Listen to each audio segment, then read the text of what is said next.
si on se projette suffisamment loin, oui, on pourra produire en France les œufs plein air que voudront les consommateurs. C'est juste une question de temps, d'adaptation de nos modèles, d'évolution, etc. Donc ça, c'est sûr. Il va falloir faire des choix. Et la vitesse dépend des choix qu'on fait. Alors ça ne sera pas en l'occurrence entre le bien-être animal et le manger français, puisque on va imposer le bien-être animal dans les produits français et c'est une attente qui en fait est tellement légitime que ça va se faire naturellement. On essaye, on travaille au quotidien pour avancer, pour répondre aux attentes de consommateurs. Par contre, effectivement, il y a une chose qu'on n'a pas trop entendue là, depuis le début de l'après-midi, c'était la notion de prix.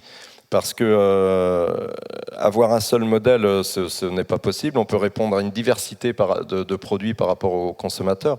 Il faut que les attentes citoyennes soient en adéquation avec l'acte du consommateur, parce qu'on ne peut pas répondre à des attentes de citoyennes si l'acte de consommateur n'est pas en phase.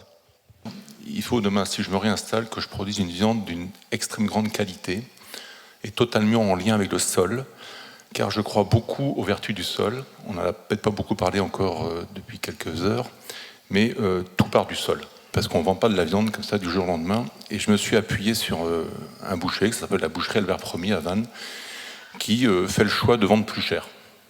Il dit, j'ai un produit de qualité, je vends plus cher. Donc parfois, il refuse de vendre même à certains restaurants parce qu'il est un petit peu hors prix. Je considère que la viande, on ne doit pas en manger forcément tous les jours.